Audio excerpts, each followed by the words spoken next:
ਵਾਹਿਗੁਰੂ ਵਾਹਿਗੁਰੂ ਵਾਹਿਗੁਰੂ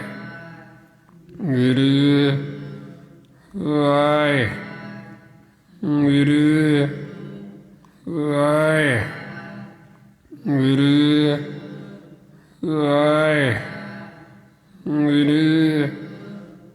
ਵਾਹਿਗੁਰੂ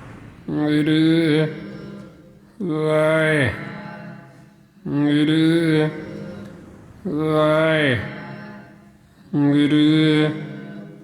ਵਾਹਿਗੁਰੂ ਵਾਹਿਗੁਰੂ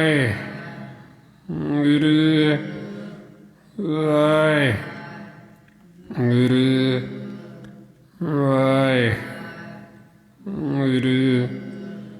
ਵਾਹਿਗੁਰੂ ਵਾਹਿਗੁਰੂ ਵਾਹਿਗੁਰੂ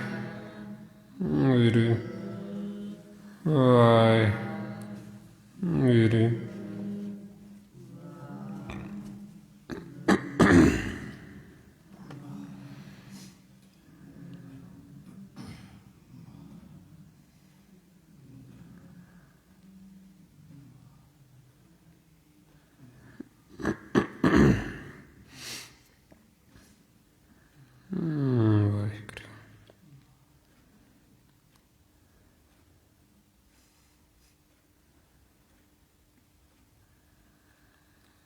ਗੁਰੂ ਜੀ ਦੀ ਸਾਜੀ ਨਵਾਜੀ ਗੁਰੂ ਰੂਪ ਗੁਰੂ ਪਿਆਰੀ ਸਾਧ ਸੰਗਤ ਜੀ, ਵਾਹਿਗੁਰੂ ਜੀ ਕਾ ਖਾਲਸਾ ਵਾਹਿਗੁਰੂ ਜੀ ਕੀ ਫਤਿਹ।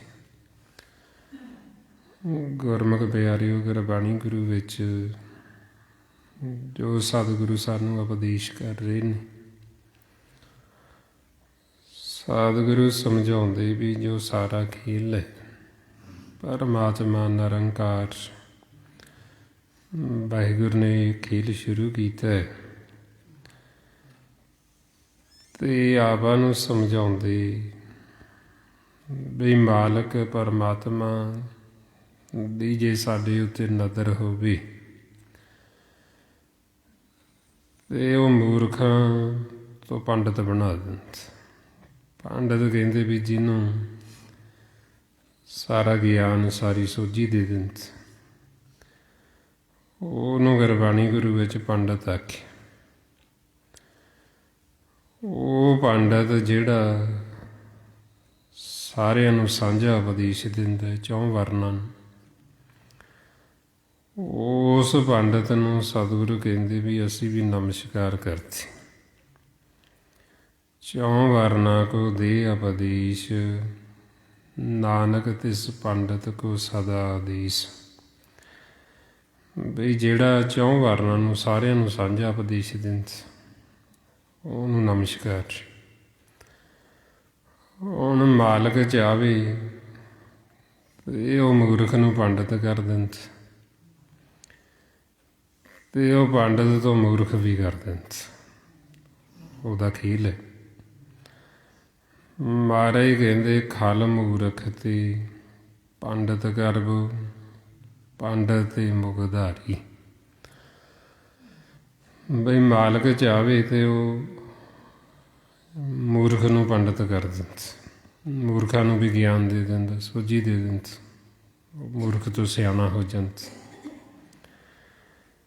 ਜੇ ਉਹਦੇ ਅੰਦਰ ਹਉਮੈ ਆ ਜੇ, ਹੰਕਾਰ ਆ ਜੀ, ਤੇ ਉਹ ਪੰਡਤ ਤੋਂ ਫਿਰ ਮੂਰਖ ਵੀ ਕਰ ਦਿੰਦਾ।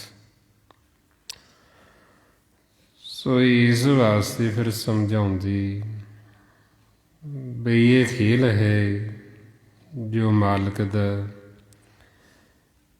ਇਹਦੇ ਵਿੱਚ ਅਸੀਂ ਜਿੰਨਾ ਸਹਿਜ ਦੇ ਵਿੱਚ ਰਵਾਂਗੇ, ਜਿੰਨੇ ਅਸੀਂ ਨਿਮਾਣੇ ਬਣ ਕੇ ਰਵਾਂਗੇ, ਓਨਾ ਹੀ ਸਾਡੇ ਵਾਸਤੇ ਭਲਾ ਹੈ, ਓਨਾ ਹੀ ਸਾਡੇ ਵਾਸਤੇ ਚੰਗਾ ਹੈ। ਗੁਰੂ ਨਾਨਕ ਦਾ ਜੋ ਘਰ ਹੈ, ਘਰ ਹੀ ਨੀਵਿਆਂਤ। ਜਿੰਨੇ ਅਸੀਂ ਮਨ ਕਰਕੇ ਨੀਵੇਂ ਹੋਵਾਂਗੇ, ਓਨਾ ਹੀ ਅਸੀਂ ਮਾਲਕ ਨੂੰ ਭਾ ਜਾਵਾਂਗੇ, ਓਨਾ ਹੀ ਅਸੀਂ ਆਤਮਿਕ ਤੌਰ ਦੇ ਅੰਦਰੋਂ ਉੱਚੇ ਹੋ ਜਾਵਾਂਗੇ ਤੇ ਅਸੀਂ ਸੁਖੀ ਹੋ ਜਾਵਾਂਗੇ। ਹੁਣ ਮਹਾਰਾਜ ਇਸ ਲਈ ਸਮਝਾਉਂਦੇ ਵੀ ਜਿਹੜਾ ਇਹ ਮਨ ਮਸਕੀਨ ਹੋ ਗਏ, ਜਿਹੜੇ ਮਨ ਕਰਕੇ ਗਰੀਬ ਹੋ ਗਏ, ਜਿਹੜੇ ਨਮਾਣੇ ਹੋ ਗਏ, ਨਤਾਣੇ ਹੋ ਗਏ, ਉਹ ਫਿਰ ਸੁਖੀ ਹੋ ਜਾਂਦੇ। ਸੁਖੀ ਵਸੇ ਮਸਕੀਨੀ ਆ, ਆਪ ਨਿਵਾਰ ਤਲੇ ਵੱਡੇ ਵੱਡੇ ਅਹੰਕਾਰੀਆਂ, ਨਾਨਕ ਗਰਭ ਗਲੇ। ਬਈ ਜਿਹੜਾ ਹੰਕਾਰ ਹੈ ਉਹ ਮਾਲਕ ਨੂੰ ਭਾਉਂਦਾ ਨਹੀਂ। ਹਰ ਜੀਉ ਅਹੰਕਾਰ ਨਾ ਭਾਵੇ, ਵੇਦ ਕੂਕ ਸੁਣਾਵੇ। ਵੇਦਾਂ ਦੇ ਵਿੱਚ, ਗੁਰਬਾਣੀ ਗੁਰੂ ਵਿੱਚ ਸਾਨੂੰ ਇਹ ਵਾਰ-ਵਾਰ ਸਮਝਾਇਆ ਗਿਆ ਵੀ ਜਿਹੜਾ ਹੰਕਾਰ ਹੈ ਇਹ ਪਰਮਾਤਮਾ ਨੂੰ ਭਾਉਂਦਾ ਨਹੀਂ। ਜਿਨ੍ਹਾਂ ਨੇ ਵੀ ਹਉਮੈ ਕੀਤੀ, ਹੰਕਾਰ ਕੀਤਾ, ਉਹਨਾਂ ਦਾ ਫਿਰ ਜਿਹੜਾ ਜੀਵਨ ਦਾ ਅਸਲ ਮਕਸਦ ਸੀ ਉਹਨੂੰ ਪੂਰਾ ਨਹੀਂ ਕਰਕੇ ਗਏ। ਜੀਵਨ ਦੀ ਬਾਜੀ ਨੂੰ ਹਾਰ ਕੇ ਗਏ ਵਾਪਸ।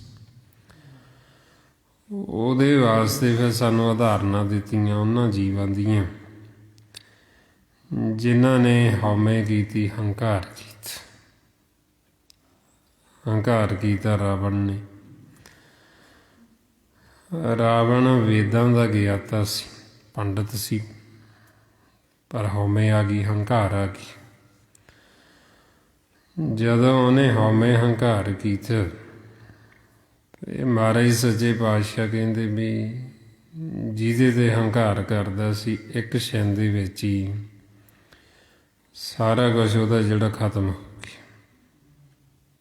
ਲੰਕਾ ਸੋਨੇ ਦੀ ਸੀ, ਇੰਨੀ ਸੈਨਾ ਸੀ, ਹਾਥੀ ਘੋੜੇ ਸੀ। ਮਹਾਰਾਜ ਕਹਿੰਦੇ ਸਰਬ ਸੋਇਨ ਕੀ ਲੰਕਾ ਹੋਤੀ, ਰਾਵਣ ਸੇ ਅਧਿਕਾਈ।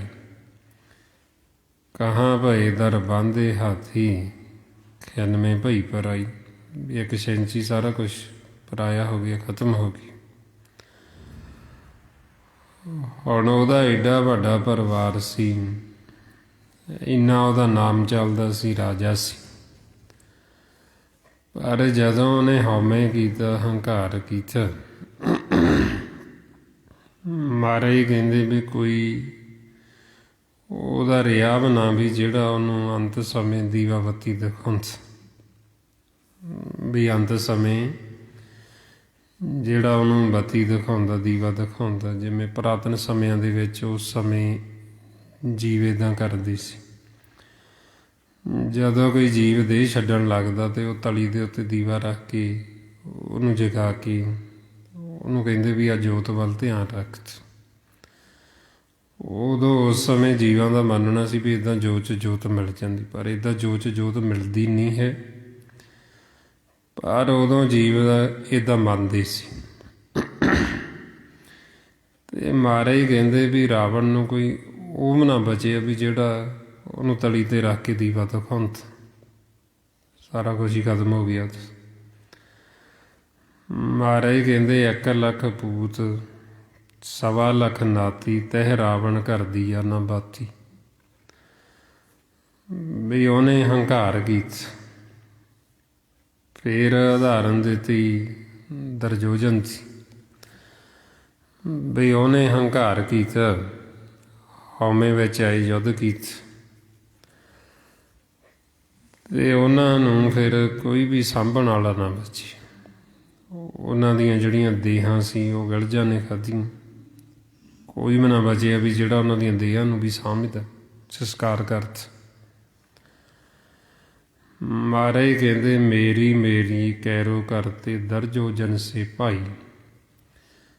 12 ਜੋਜਨ ਸ਼ਦਰ ਝੁਲੇ ਦਾ ਦੇਹੀ ਗਿਰਜਨ ਖਾਈ। ਬਈ ਦਰਜੋਜਨ ਦੀ ਜਦੋਂ ਸਭਾ ਲੱਗਦੀ ਸੀ, 12 ਜੋਜਨ ਵੀ ਉਹਦਾ ਛਤਰ ਝੁਲਦੇ ਸੀ, ਇੰਨੀ ਸਭਾ ਲੱਗਦੀ ਸੀ। 12 ਜੋਜਨ ਵੀ 48 ਕਿਲੋਮੀਟਰ ਬਣ ਜਾਂਦਾ, ਵੀ ਇੰਨਾ ਉਹਦਾ ਛਤਰ ਝੁਲਦਾ ਸੀ ਜਦੋਂ ਉਹਦੀ ਸਭਾ ਲੱਗਦੀ ਸੀ। ਇੰਨੀ ਸੈਨਾ, ਇੰਨੀ ਫੌਜ ਸੀ ਉਹਦੇ ਕੋਲ। ਅਤੇ ਮਹਾਰਾਜ ਕਹਿੰਦੇ ਵੀ ਜਦੋਂ ਉਹਦੇ ਅੰਦਰ ਹੰਕਾਰ ਆਇਆ, ਹਉਮੈ ਆਈ, ਅਤੇ ਕੋਈ ਵੀ ਨਾ ਬਚਿਆ ਵੀ ਜਿਹੜਾ ਉਹਨਾਂ ਨੂੰ ਸਾਂਭਦਾ, ਉਹਨਾਂ ਦੀਆਂ ਦੇਹਾਂ ਨੂੰ ਸਾਂਭਦਾ। ਸੋ ਇਹ ਉਦਾਹਰਨਾਂ ਸਾਨੂੰ ਤਾਂ ਦਿੱਤੀਆਂ ਗੁਰੂ ਸਾਹਿਬ ਨੇ ਗੁਰਬਾਣੀ ਗੁਰੂ ਵਿੱਚ, ਵੀ ਤਾਂ ਕਿ ਸਾਡਾ ਮਨ ਹੈ ਜਿਹੜਾ ਇਹ ਹੰਕਾਰੀ ਨਾ ਹੋਵੇ, ਇਹ ਹਉਮੈ ਵਿੱਚ ਨਾ ਆਵੇ, ਹੰਕਾਰ ਵਿੱਚ ਨਾ ਜਾਵੇ, ਦੁਵਿਧਾ ਵੈਰ ਵਿਰੋਧ 'ਚ ਨਾ ਜਾਵੇ,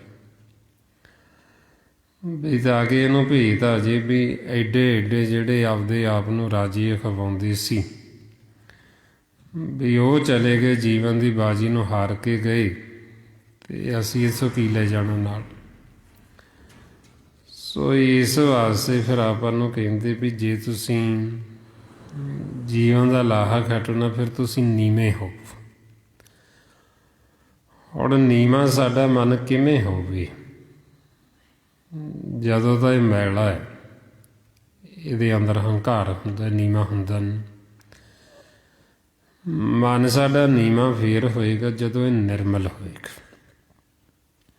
ਜਿੰਨਾ ਮਨ ਨਿਰਮਲ ਹੋਏਗਾ ਓਨਾ ਹੀ ਮਨ ਨੀਵਾਂ ਹੋਏਗਾ, ਜਿੰਨਾ ਮਨ ਮੈਲਾ ਹੋਏਗਾ ਓਨਾ ਹੀ ਹੰਕਾਰੀ ਹੋਏਗਾ। ਜਦੋਂ ਹੁਣ ਜੀਵ ਮੈਲਾ ਹੁੰਦਾ ਮਨ, ਜੀਵ ਮਨ ਨੂੰ ਹੀ ਕਹਿੰਦੇ, ਜਦੋਂ ਇਹ ਮਨ ਮੈਲਾ ਹੋ ਜਾਂਦਾ, ਇਹ ਆਪਦੀ ਮਤ ਵਰਤਦਾ, ਹਉਮੈ ਹੰਕਾਰ ਦੇ ਵਿੱਚ ਚੱਲਦਾ, ਫਿਰ ਇਹ ਹੰਕਾਰੀ ਹੋਇਆ ਹੋਇਆ ਕਿਸੇ ਦੀ ਮੰਨਦਾ ਨਹੀਂ ਗੱਲ, ਕਿਸੇ ਦੀ ਸੁਣਦਾ ਹੀ ਨਹੀਂ। ਮਾਲਕ ਆਵਾਜ਼ਾਂ ਮਾਰਦੇ, ਇਹ ਮਾਲਕ ਦੀ ਵੀ ਨਹੀਂ ਸੁਣਦਾ, ਘਰੇ ਜਾਂਦਾ ਹੀ ਨਹੀਂ। ਉਦੋਂ ਇਹਨੂੰ ਕਹਿੰਦੇ ਵੀ ਬਹੁਤਾ ਹੀ ਮਨਮੁਖ ਹੋ ਗਿਆ ਅਤੇ ਹੰਕਾਰੀ ਹੋ ਗਏ। ਬਈ ਹੁਣ ਇਹਨੂੰ ਘਰੇ ਬੁਲਾਉਂਦੇ ਹਾਂ ਸਦਾ ਵੀ ਘਰ ਆ ਜਾ, ਹੁਣ ਘਰ ਜਾਂਦਾ ਹੀ ਨਹੀਂ, ਘਰ ਆਉਂਦਾ ਹੀ ਨਹੀਂ ਵਾਪਸ। ਜਦੋਂ ਇਹਦਾ ਦਿੱਤਾ ਹੋਇਆ ਸਮਾਂ ਖਤਮ ਹੋਏਗਾ ਅਤੇ ਫਿਰ ਬਾਅਦ 'ਚੋਂ ਆਖਣ ਵੀ ਮੈਨੂੰ ਦਰਗਾਹ 'ਚ ਥਾਂ ਦੇ ਦਿਓ ਜੀ, ਫਿਰ ਇਹਨੂੰ ਕਿਵੇਂ ਦਰਗਾਹ 'ਚ ਥਾਂ ਮਿਲੇਗੀ? ਮਾਰੇ ਕਹਿੰਦੇ ਮਨਮੁਖ ਹੰਕਾਰੀ, ਮੈਲ ਨਾ ਜਾਣੇ, ਖੈਨ ਆਗੇ ਖੈਨ ਪੀਛੇ, ਸਦਾ ਬੁਲਾਈਏ ਮੈਲ ਨਾ ਆਵੇ, ਕਿਉਂ ਕਰ ਦਰਗਾਹ ਸੀਜੇ। ਬਈ ਐਡਾ ਮਨਮੁਖ ਹੋ ਗਿਆ, ਐਡਾ ਹੰਕਾਰੀ ਹੋ ਗਿਆ ਵੀ ਇਹਨੂੰ ਹੁਣ ਸਦਾ ਬੁਲਾਉਂਦੇ ਘਰ ਆ ਜਾ, ਘਰ ਆਉਂਦਾ ਹੀ ਨਹੀਂ, ਜਾਂਦਾ ਹੀ ਨਹੀਂ ਘਰ। ਮਾਲਕ ਆਵਾਜ਼ ਦੇ ਰਿਹਾ, ਮਾਲਕ ਦੀ ਆਵਾਜ਼ ਨੂੰ ਹੀ ਨਹੀਂ ਸੁਣਦਾ। ਸੋ ਉਦੋਂ ਫਿਰ ਕਹਿੰਦੇ ਜਦੋਂ ਅਸੀਂ ਘਰ ਨਹੀਂ ਜਾਂਦੇ, ਕਹਿੰਦੇ ਹੰਕਾਰੀ। ਜਿਵੇਂ ਆਮ ਜੀਵ ਦਾ ਕਹਿੰਦਾ ਨਾ ਵੀ ਮੈਨੂੰ ਹੰਕਾਰ ਨਹੀਂ ਜੀ, ਉਹ ਤਾਂ ਸਾਨੂੰ ਗੁਰੂ ਸਾਹਿਬ ਨੇ ਦੱਸਣਾ ਵੀ ਸਾਡੇ ਅੰਦਰ ਹੰਕਾਰ ਹੈਗਾ ਕਿ ਨਹੀਂ ਹੈਗਾ। ਆਪਦੇ ਆਪ ਦਾ ਅਸੀਂ ਕਹਿੰਦੇ ਨਹੀਂ ਜੀ, ਅਸੀਂ ਨਹੀਂ ਹਉਮੈ ਕਰਦੇ, ਅਸੀਂ ਨਹੀਂ ਹੰਕਾਰ ਕਰਦੇ ਕਿਸੇ ਗੱਲ ਤੋਂ। ਹੁਣ ਸਤਿਗੁਰੂ ਕਹਿੰਦੇ ਵੀ ਹੰਕਾਰੀ ਕੌਣ? ਜਿਹੜਾ ਘਰੇ ਨਹੀਂ ਜਾਂਦਾ, ਜਿਹੜਾ ਮਾਲਕ ਦੀ ਆਵਾਜ਼ ਨੂੰ ਨਹੀਂ ਸੁਣਦਾ, ਜਿਹੜਾ ਆਪਦੇ ਘਰ ਨਹੀਂ ਜਾਂਦਾ, ਉਹ ਹੰਕਾਰੀ ਹੈ। ਤਾਈਓ ਨਹੀਂ ਨਾ ਸੁਣ ਰਿਹਾ ਮਾਲਕ ਦੀ ਗੱਲ। ਹੰਕਾਰੀ ਕਿਹੜਾ? ਜਿਹੜਾ ਗੁਰੂ ਸਾਹਿਬ ਦਾ ਬਚਨ ਨਹੀਂ ਮੰਨਦਾ, ਜਿਹੜਾ ਸੁਣਦਾ ਨਹੀਂ। ਜਿਵੇਂ ਹੁਣ ਜੀਵ ਸੰਗਤ 'ਚ ਨਹੀਂ ਆਉਂਦਾ, ਉਹ ਸੰਗਤ 'ਚ ਨਹੀਂ ਆਉਂਦਾ, ਉਹਦੇ ਅੰਦਰ ਹੰਕਾਰ ਹੀ ਹੈ, ਉਹ ਤਾਈਓ ਨਹੀਂ ਆਉਂਦਾ। ਜੇ ਸਾਡੇ ਅੰਦਰ ਹਉਮੈ ਹੰਕਾਰ ਨਾ ਹੋਵੇ ਤਾਂ ਫਿਰ ਤਾਂ ਅਸੀਂ ਗੁਰੂ ਦਾ ਬਚਨ ਮੰਨੀਏ, ਫਿਰ ਤਾਂ ਅਸੀਂ ਸੰਗਤ ਕਰੀਏ, ਸਿਮਰਨ ਕਰੀਏ, ਫਿਰ ਤਾਂ ਅਸੀਂ ਘਰ ਜਾਈਏ। ਔਰ ਉਹ ਮਨ ਐਡਾ ਹੰਕਾਰੀ ਹੋ ਗਿਆ ਵੀ ਉਹ ਮੰਨਦਾ ਹੀ ਨਹੀਂ, ਨਾ ਗੁਰੂ ਦਾ ਬਚਨ ਮੰਨੇ, ਨਾ ਸਿਮਰਨ ਕਰੇ, ਨਾ ਸੰਗਤ ਕਰੇ। ਤੇ ਫਿਰ ਜੀ ਆਖੇ ਵੀ ਮੇਰੇ ਅੰਦਰ ਹੰਕਾਰ ਨਹੀਂ ਜੀ, ਮੈਂ ਤਾਂ ਸੱਚਾ ਸੋਚਾਂ ਜੀ। ਤੇ ਮਹਾਰਾਜ ਕਹਿੰਦੇ ਵੀ ਸੱਚਾ ਸੁੱਚਾ ਕਾਹਦੇ ਨਾਲ ਹੋਵੇ ਉੱਥੇ? ਵੀ ਸੱਚ ਨੂੰ ਮਿਲ ਕੇ ਹੀ ਤਾਂ ਸੁੱਚਾ ਹੋਇਆ ਜਾ ਸਕਦਾ। ਹੁਕਮ ਨੂੰ ਬੁੱਝ ਕੇ, ਨਾਮ ਨੂੰ ਬੁੱਝ ਕੇ ਹੀ ਤਾਂ ਸਾਡੇ ਮਨ ਨੇ ਨਿਰਮਲ ਹੋਣਾ, ਹੁਕਮ ਦੇ ਵਿੱਚ ਆਉਣਾ। ਜਿਹੜਾ ਜੀਵ ਹੁਣ ਨਾ ਤਾਂ ਸਿਮਰਨ ਕਰਦਾ, ਨਾ ਸੰਗਤ ਕਰਦਾ, ਉਹ ਆਖੇ ਵੀ ਮੇਰਾ ਮਨ ਬੜਾ ਸ਼ੁੱਧ ਹੈ। ਅਤੇ ਮਨ ਤਾਂ ਮਹਾਰਾਜ ਕਹਿੰਦੇ ਸਤ ਸੰਗਤ ਤੋਂ ਬਿਨਾਂ ਮੈਲ ਦੇ ਨਾਲ ਭਰਿਆ ਹੀ ਰਹਿੰਦਾ, ਅਤੇ ਸ਼ੁੱਧ ਹੋ ਹੀ ਨਹੀਂ ਸਕਦਾ। ਸਤਿਗੁਰੂ ਤਾਈਆਂ ਸਮਝਾਉਂਦੇ ਨਾ, ਬਿਨ ਭਾਗਾਂ ਸਤ ਸੰਗ ਨਾ ਲੱਭੇ, ਬਿਨ ਸੰਗਤ ਮੈਲ ਭਰੀ ਜੈ ਜੀਓ। ਵੀ ਬਿਨਾਂ ਸੰਗਤ ਤੋਂ ਤਾਂ ਇਹ ਮੈਲ ਦੇ ਨਾਲ ਭਰਿਆ ਹੋਇਆ। ਸੋ ਇਸ ਵਾਸਤੇ ਫਿਰ ਸਮਝਾਉਂਦੇ ਵੀ ਜਦੋਂ ਜੀਵ ਸੰਗਤ ਨਹੀਂ ਕਰਦਾ, ਉਹਨੂੰ ਇਹ ਵੀ ਨਹੀਂ ਪਤਾ ਲੱਗਦਾ ਵੀ ਮੈਂ ਹੰਕਾਰੀ ਹੋਇਆ ਹੋਇਆ। ਇਹ ਵੀ ਸਾਨੂੰ ਤਾਂ ਪਤਾ ਲੱਗਣਾ ਜਦੋਂ ਅਸੀਂ ਸੰਗਤ ਕਰਾਂਗੇ, ਜਦੋਂ ਅਸੀਂ ਗੁਰੂ ਦੀ ਮੱਤ ਲਵਾਂਗੇ, ਗਿਆਨ ਹੋਏਗਾ, ਅਤੇ ਫਿਰ ਹੀ ਸਾਨੂੰ ਨਜ਼ਰ ਆਏਗਾ, ਫਿਰ ਹੀ ਸਾਨੂੰ ਭੇਤ ਆਉਣਾ। ਨਹੀਂ ਤਾਂ ਜੀਵ ਨੂੰ ਪਤਾ ਹੀ ਨਹੀਂ ਲੱਗਦਾ। ਜਦੋਂ ਹੁਣ ਆਪਾਂ ਸੰਗਤ ਕਰਦੇ ਹਾਂ, ਸਤ ਸੰਗਤ ਦੇ ਵਿੱਚ ਆ ਕੇ ਜੋ ਸਤਿਗੁਰੂ ਆਪਾਂ ਨੂੰ ਉਪਦੇਸ਼ ਗਿਆਨ ਦਿੰਦੇ, ਜਦੋਂ ਗਿਆਨ ਦਾ ਚਾਨਣ, ਗਿਆਨ ਦਾ ਪ੍ਰਕਾਸ਼ ਸਾਡੇ ਹਿਰਦੇ 'ਚ ਹੁੰਦਾ, ਅਤੇ ਫਿਰ ਸਾਨੂੰ ਆਪਣਾ ਆਪਾ ਨਜ਼ਰ ਆਉਂਦਾ। ਜਿਵੇਂ ਕਹਿ ਲਈਏ ਵੀ ਗਿਆਨ ਸ਼ੀਸ਼ਾ ਹੈ। ਜਦੋਂ ਅਸੀਂ ਸ਼ੀਸ਼ੇ ਦੇ ਸਨਮੁਖ ਹੋਵਾਂਗੇ ਤਾਂ ਸਾਨੂੰ ਆਪਣਾ ਸਰੂਪ ਨਜ਼ਰ ਆਏਗਾ, ਸਾਨੂੰ ਆਪਣਾ ਆਪਾ ਦਿਸੇਗਾ। ਜੇ ਹੁਣ ਸਾਡੇ ਪਾਸ ਗਿਆਨ ਹੀ ਨਹੀਂ ਅਤੇ ਸਾਨੂੰ ਆਪਣਾ ਆਪਾ ਨਜ਼ਰ ਹੀ ਨਹੀਂ ਆਉਂਦਾ, ਸਾਨੂੰ ਪਤਾ ਹੀ ਨਹੀਂ ਲੱਗਦਾ। ਸੋ ਐਸੀ ਅਵਸਥਾ 'ਚ ਫਿਰ ਤਾਂ ਮਹਾਰਾਜ ਕਹਿੰਦੇ ਬਈ ਸਤ ਸੰਗਤ ਤੋਂ ਬਿਨਾਂ ਜੀਵ ਦਾ ਜਿਹੜਾ ਜੀਵਨ ਉਹ ਪਸ਼ੂਆਂ ਦੀ ਨਹੀਂ ਆਈ, ਉਹ ਪਸ਼ੂਆਂ ਵਰਗਾ ਹੈ ਮਨਮੁਖ। ਮਹਾਰਾਜ ਫਰਮਾਉਂਦੇ ਬਿਨ ਸੰਗਤੀ ਸਭ ਐਸੇ ਰਹੀ ਜੈਸੇ ਪਸ਼ੂ ਢੋਰ। ਵੀ ਜਿਵੇਂ ਪਸ਼ੂ ਹੈ ਭਾਰ ਢੋਂਦਾ, ਇਸੇ ਤਰ੍ਹਾਂ ਮਨਮੁਖ ਹਉਮੈ ਹੰਕਾਰ ਵੀ ਕਰਦਾ, ਨਾਲੇ ਤਾਂ ਪਸ਼ੂਆਂ ਵਾਂਗੂ ਭਾਰ ਢੋਂਦਾ, ਫਿਰ ਭਾਰ ਢੋਂਦਾ ਹੋਇਆ ਉਦੋਂ ਦੀ ਹੰਕਾਰੀ ਵੀ ਹੋ ਜਾਂਦਾ, ਹਉਮੈ ਵੀ ਕਰਦਾ। ਜਿੰਨਾ ਵੱਧ ਭਾਰ ਢੋਂਦਾ ਉਨੀ ਹਉਮੈ ਕਰਦਾ, ਹੰਕਾਰ ਕਰਦਾ। ਇਹ ਮਹਾਰਾਜ ਸੱਚੇ ਪਾਤਸ਼ਾਹ ਫਿਰ ਇਸ ਲਈ ਸਮਝਾਉਂਦੇ ਬਈ ਜਿਹੜਾ ਮਨਮੁਖ ਜੀਵ ਹੈ ਉਹ ਤੋਂ ਪਸ਼ੂ ਵੀ ਚੰਗਾ। ਪਸ਼ੂ ਜਿਵੇਂ ਪੱਠੇ ਖਾ ਕੇ, ਤੂੜੀ ਖਾ ਕੇ ਅੰਮ੍ਰਿਤਮਈ ਦੁੱਧ ਤਾਂ ਦਿੰਦਾ ਨਾ, ਉਹ ਦੁੱਧ ਦਾ ਜੀਵ ਨੂੰ ਕਿੰਨਾ ਲਾਹਾ ਹੁੰਦਾ, ਕਿੰਨਾ ਲਾਭ ਹੁੰਦਾ। ਪਰ ਮਨਮੁਖ ਦਾ ਮਹਾਰਾਜ ਕਹਿੰਦੇ ਕਿਸੇ ਨੂੰ ਕੋਈ ਲਾਭ ਨਹੀਂ, ਕੋਈ ਲਾਹਾ ਨਹੀਂ।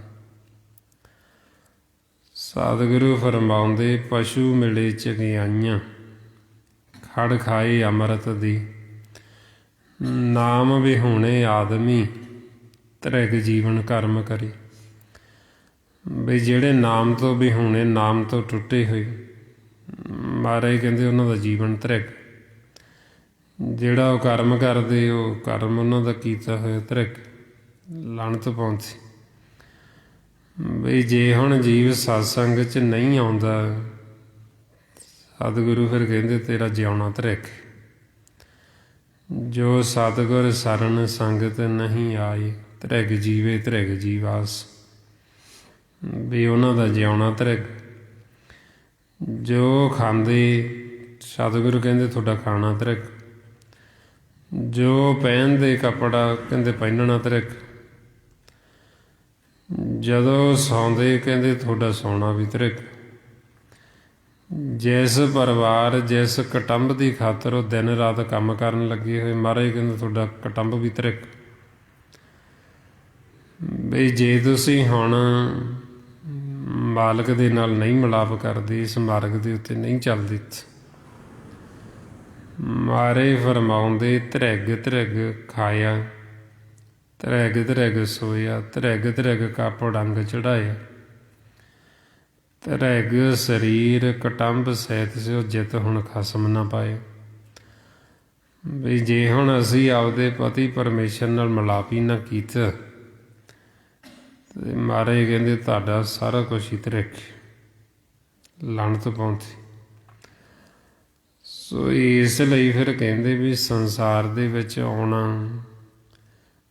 ਉਹਨਾਂ ਦਾ ਹੀ ਪ੍ਰਵਾਨ ਹੈ, ਉਹੀ ਗੁਰਮੁਖ ਜਿਉਂਦੇ ਨੇ ਜਿਨ੍ਹਾਂ ਦੇ ਹਿਰਦੇ ਵਿੱਚ ਮਾਲਕ ਵਸ ਜਾਂਦਾ। ਮਹਾਰਾਜ ਕਹਿੰਦੇ ਸੋ ਜੀਵਿਆ ਜਿਸ ਮਨ ਵਸਿਆ ਸੋਈ, ਨਾਨਕ ਅਵਰ ਨਾ ਜੀਵੇ ਕੋਈ। ਜੇ ਜੀਵੇ ਪਤ ਲੱਥੀ ਜਾਏ, ਸਭ ਹਰਾਮ ਜੀਤਾ ਕਿਛ ਖਾਏ। ਵੀ ਉਹਨਾਂ ਦਾ ਤਾਂ ਖਾਣਾ ਵੀ ਸਾਰਾ ਹਰਾਮ। ਕਿਉਂਕਿ ਜੇ ਅਸੀਂ ਆਖੀਏ ਵੀ ਅਸੀਂ ਪਰਮਾਤਮਾ ਤੋਂ ਟੁੱਟੇ ਹੋਏ ਅਸੀਂ ਜਿਉਂਦੇ ਹਾਂ, ਅਸੀਂ ਜਿਉਂਦੇ ਨਹੀਂ, ਅਸੀਂ ਮਰੇ ਹੋਏ। ਸੋ ਮਹਾਰਾਜ ਕਹਿੰਦੇ ਜਿਉਂਦੇ ਤਾਂ ਉਹ ਗੁਰਮੁਖ ਨੇ ਫਿਰ ਜਿਹੜੇ ਮਾਲਕ ਨਾਲ ਜੁੜੇ, ਜਿਹੜੇ ਨਾਮ ਦੇ ਨਾਲ ਜੁੜੇ ਨੇ, ਜਿਹੜੇ ਬੰਦਗੀ ਕਰਦੇ, ਜਿਹੜੇ ਭਗਤੀ ਕਰਦੇ। ਤਾਂ ਫਿਰ ਆਪਾਂ ਨੂੰ ਸਮਝਾਉਂਦੇ ਵੀ ਬਾਕੀ ਸਤਿਗੁਰੂ ਕਹਿੰਦੇ ਵੀ ਉਹ ਮਰੇ। ਇਸ ਤਰ੍ਹਾਂ ਹੁਣ ਜੇ ਸਾਡੀ ਮਾਲਕ ਦੇ ਨਾਲ ਪ੍ਰੀਤ ਨਹੀਂ, ਜਿਵੇਂ ਆਪਾਂ ਦੇਖਦੇ ਕੋਈ ਜੀਵ ਮਰ ਜਾਂਦਾ, ਦੇਹ ਛੱਡ ਜਾਂਦਾ, ਉਹਨੂੰ ਬਾਅਦ 'ਚੋਂ ਨਮਾ ਕੇ ਉਹਨੂੰ ਸੋਹਣੇ ਕੱਪੜੇ ਪਾ ਦਿੰਦੇ, ਮਰੇ ਨੂੰ ਸ਼ਿੰਗਾਰ ਦਿੰਦੇ। ਹੁਣ ਉਸੇ ਤਰ੍ਹਾਂ ਹੀ ਸਤਿਗੁਰੂ ਕਹਿੰਦੇ ਵੀ ਜੇ ਅਸੀਂ ਬਾਹਰੀ ਪਹਿਰਾਵਾ ਤਾਂ ਕੀਤਾ, ਮੁਖ 'ਚੋਂ ਗੱਲਾਂ ਵੀ ਕਰਦੇ ਹਾਂ ਸੋਹਣੀਆਂ, ਪਰ ਜੇ ਸਾਡੀ ਅੰਦਰੋਂ ਮਾਲਕ ਦੇ ਨਾਲ ਪ੍ਰੀਤ ਨਹੀਂ, ਪਿਆਰ ਨਹੀਂ, ਫਿਰ ਮਹਾਰਾਜ ਕਹਿੰਦੇ ਮਰੇ ਹੋਏ ਨੇ, ਇਹ ਜਿਉਂਦੇ ਨਹੀਂ। ਇਹ ਇੱਦਾਂ ਵੀ ਜਿਵੇਂ ਇਹ ਮਰਿਆਂ ਨੂੰ ਸ਼ਿੰਗਾਰਿਆ ਹੁੰਦਾ। ਮਹਾਰਾਜ ਸੱਚੇ ਪਾਤਸ਼ਾਹ ਇਸ ਲਈ ਸਮਝਾਉਂਦੇ, ਅਤਿ ਸੁੰਦਰ ਕਲੀਨ ਚਤਰ ਮੁਖ ਗਿਆਨੀ ਧਨਵੰਤ, ਮ੍ਰਿਤਕ ਕਹੀਏ ਨਾਨਕ ਜਿਹ ਪ੍ਰੀਤ ਨਹੀਂ ਭਗਵੰਤ। ਬਈ ਬਾਹਰੀ ਅਸੀਂ ਕਿੰਨਾ ਵੀ ਸੋਹਣਾ ਲਿਬਾਸ ਪਾ ਲਈਏ, ਬੜੇ ਬਾਹਰੋਂ ਸੋਹਣੇ ਲੱਗੀਏ, ਬੜੇ ਸੁੰਦਰ ਲੱਗੀਏ, ਬੜੀਆਂ ਗਿਆਨ ਦੀਆਂ ਵੀ ਗੱਲਾਂ ਕਰੀਏ, ਪਰ ਜੇ ਸਾਡੀ ਮਾਲਕ ਦੇ ਨਾਲ ਪ੍ਰੀਤ ਨਹੀਂ, ਇਹ ਮਹਾਰਾਜ ਕਹਿੰਦੇ ਮਰੇ ਨੇ, ਮ੍ਰਿਤਕ ਨੇ। ਸੋ ਇਸ ਵਾਸਤੇ ਫਿਰ ਆਪਾਂ ਨੂੰ ਸਮਝਾਉਂਦੇ ਬਈ ਜੇ ਹੁਣ ਅਸੀਂ ਮਾਲਕ ਦੇ ਨਾਲ ਜੁੜਾਂਗੇ ਤੇ ਅਸੀਂ ਜਿਉਂਦਿਆਂ 'ਚ ਹੋ ਜਾਵਾਂਗੇ, ਨਹੀਂ ਤਾਂ ਅਸੀਂ ਮਰੇ ਤਾਂ ਹੈਗੇ ਹੀ ਆ। ਫਿਰ ਤੇ ਜਿਹੜੇ ਪਹਿਲਾਂ ਹੀ ਮਰੇ ਨੇ ਤੇ ਜਦੋਂ ਸੰਸਾਰ 'ਚੋਂ ਜਾਂਦੇ ਮਰਿਆਂ ਨੂੰ ਫਿਰ ਰੋਣਾ ਕੀ ਹੈ। ਭਾਈਓ ਮਹਾਰਾਜ ਕਹਿੰਦੇ ਨਾ ਵੀ ਮਨਮੁਖ ਹੈ ਜਿਹੜਾ, ਜਦੋਂ ਸੰਸਾਰ 'ਚੋਂ ਜਾਂਦਾ ਉਹ ਤਾਂ ਪਹਿਲਾਂ ਵੀ ਮਰੇ ਹੀ ਹੋਏ ਸੀ। ਗੁਰੂ ਸਾਹਿਬ ਉਹਨੂੰ ਜਿਉਂਦਾ ਨਹੀਂ ਕਹਿੰਦੇ। ਤੇ ਮਰਿਆਂ ਨੇ ਫਿਰ ਕੀ ਮਰਨਾ ਹੋਰ, ਵੀ ਉਹਦਾ ਪਹਿਲਾਂ ਕਿਹੜਾ ਜਿਉਂਦੀ ਸੀ। ਸਿਰਫ ਇੱਧਰ ਸੰਸਾਰ ਦੇ ਵਿੱਚ ਬਈ ਮਾਇਆ ਦੇ ਨਾਲ ਜੁੜੇ ਹੋਏ ਸੀ ਤੇ ਉਹਨਾਂ ਤੋਂ ਕਿਸੇ ਨੂੰ ਕੋਈ ਸੁੱਖ ਤਾਂ ਹੈ ਨਹੀਂ ਸੀ। ਕਿਸੇ ਮਨ ਨੂੰ ਉਹ ਸੁੱਖ ਨਹੀਂ ਦਿੰਦੇ ਕਿਉਂਕਿ ਉਹ ਆਪ ਦੁਖੀ ਨੇ। ਸੋ ਤਾਂ ਫਿਰ ਮਹਾਰਾਜ ਸਮਝਾਉਂਦੇ ਵੀ ਜੇ ਅਸੀਂ ਗੁਰਮੁਖਾਂ ਦਾ ਆਖੀਏ ਵੀ ਗੁਰਮੁਖਾਂ ਦੇ ਜਾਣ ਤੇ ਵੀ ਅਸੀਂ ਰੋਈਏ, ਤੇ ਮਹਾਰਾਜ ਕਹਿੰਦੇ ਉਹਨਾਂ ਨੂੰ ਵੀ ਕੀ ਰੋਣਾ, ਉਹ ਤਾਂ ਆਪਦੇ ਘਰ ਚੱਲੇ ਜਾਂਦੇ, ਵੀ ਉਹ ਤਾਂ ਸਦਾ ਵਾਸਤੇ ਮਾਲਕ 'ਚ ਲੀਨ ਹੋ ਜਾਂਦੇ, ਉਹਦੇ 'ਚ ਸਮਾ ਜਾਂਦੇ। ਸੋ ਇਸ ਵਾਸਤੇ ਫਿਰ ਆਪਣਾ ਮਨ ਹੈ ਜਿਹੜਾ, ਇਹ ਚੀਜ਼ਾਂ ਤੋਂ ਜਦੋਂ ਅਸੀਂ ਗੁਰੂ ਦੀ ਮੱਤ ਲੈਂਦੇ, ਗਿਆਨ ਲੈਂਦੇ, ਫਿਰ ਅਸੀਂ ਇਹ ਤੋਂ ਉੱਪਰ ਉੱਠ ਜਾਂਦੇ ਬਈ ਇਹ ਜਿਹੜਾ ਸਾਡਾ ਭਰਮ ਜਨਮ ਮਰਨ ਦਾ, ਇਹ ਖਤਮ ਹੋ ਜਾਂਦਾ। ਜਨਮ ਮਰਨ ਕਾ ਭਰਮ ਗਿਆ, ਗੋਬਿੰਦ ਲੈਵ ਲਾਗੀ, ਜੀਵਤ ਸੁਨ ਸਮਾਨਿਆ ਗੁਰ ਸਾਖੀ ਜਾਗੀ। ਵੀ ਆਪਾਂ ਜਿਉਂਦੇ ਜੀ ਉੱਥੇ ਪਹੁੰਚ ਗਏ ਜਿੱਥੇ ਦੇਹ ਛੱਡਣ ਤੋਂ ਮਗਰੋਂ ਜਾਣਾ ਸੀ, ਜਿੱਥੇ ਸਾਡਾ ਹਿਸਾਬ ਹੋਣਾ ਸੀ। ਤੇ ਇੱਧਰ ਸੰਸਾਰ ਦੇ ਵਿੱਚ ਜਿਨ੍ਹਾਂ ਨੇ ਹੁਣ ਗੁਰੂ ਦੀ ਮੱਤ ਨਹੀਂ ਲਈ, ਨਹੀਂ ਸੋਝੀ ਲਈ, ਜਦੋਂ ਉਹ ਸੰਸਾਰ ਦੇ ਵਿੱਚੋਂ ਜਾਂਦੇ ਤੇ ਬਾਅਦ 'ਚੋਂ ਜੀਵ ਵੈਰਾਗੀ ਹੋ ਜਾਂਦੇ, ਰੋਣਾ ਸ਼ੁਰੂ ਕਰ ਦਿੰਦੇ ਵੀ ਪਤਾ ਨਹੀਂ ਹੁਣ ਕਿੱਥੇ ਚਲੇਗੀ। ਹੁਣ ਜਦੋਂ ਜੀਵ ਫਿਰ ਵੈਰਾਗੀ ਹੁੰਦੇ, ਰੋਂਦੇ, ਇਸੇ ਕਰਕੇ ਫਿਰ ਆਪਾਂ ਜਦੋਂ ਕੋਈ ਜੀਵ ਸੰਸਾਰ 'ਚੋਂ ਜਾਂਦਾ ਹੈ, ਫਿਰ ਉਦੋਂ ਬਾਅਦ 'ਚੋਂ ਆਪਾਂ ਗੁਰੂ ਸਾਹਿਬ ਦਾ ਓਟ ਆਸਰਾ ਲੈਂਦੇ ਹੋਏ ਵੀ ਆਪਾਂ ਸਹਿਜ ਪਾਠ ਰਖਾਉਂਦੇ। ਉਹ ਇਸ ਕਰਕੇ ਬਈ ਤਾਂ ਕਿ ਜਿਹੜਾ ਜੀਵ ਗਿਆ ਹੈ, ਸਾਡਾ ਮਨ ਹੈ ਜਿਹੜਾ ਉਹ ਵੈਰਾਗੀ ਹੋ ਜਾਂਦਾ, ਜੀਵ ਰੋਂਦੇ ਵੀ ਤਾਂ ਕਿ ਉਹਨਾਂ ਦਾ ਮਨ ਰੁਕ ਜੇ, ਵੀ ਉਹਨਾਂ ਦੇ ਮਨ ਨੂੰ ਥੋੜ੍ਹਾ ਬਲ ਮਿਲੇ, ਸ਼ਕਤੀ ਮਿਲੇ। ਸਾਡੇ ਵਾਸਤੇ ਜਿਹੜਾ ਜੀਵ ਚਲਾ ਗਿਆ ਉਹਦਾ ਨਾਲ ਦੀ ਨਾਲ ਹੀ ਉਹਦਾ ਹਿਸਾਬ ਕਰ ਦਿੰਦੇ। ਇੱਧਰੋਂ ਸਾਡਾ ਸਵਾਸ ਖਤਮ ਹੋਏ ਤੇ ਨਾਲ ਹੀ ਫੈਸਲਾ ਸੁਣਾ। ਹੋਰ ਇਹ ਨਹੀਂ ਵੀ 10 ਦਿਨਾਂ ਬਾਅਦ ਤਾਂ ਅਸੀਂ ਅਰਦਾਸ ਕਰਦੇ ਹਾਂ ਨਾ ਵੀ ਉਹਨਾਂ ਨੂੰ ਜੀ ਥਾਂ ਦਿਓ ਦਰਗਾਹ ਦੇ ਵਿੱਚ ਜਾਂ ਚਰਨਾਂ 'ਚ ਨਿਵਾਸ, ਤੇ ਇੰਨਾ ਸਮਾਂ ਉਹਨਾਂ ਨੂੰ ਉੱਥੇ ਕਿਤੇ ਬਿਠਾਇਆ ਨਹੀਂ ਜਾਂਦਾ ਵੀ ਤੁਹਾਡੀ ਅਰਦਾਸ ਹੋ ਫਿਰ ਤੁਹਾਡਾ ਫੈਸਲਾ ਕਰਾਂਗੇ। ਉਹਦਾ ਨਾਲ ਦੀ ਨਾਲ ਹੀ ਫੈਸਲਾ ਸੁਣਾ ਦਿੰਦੇ।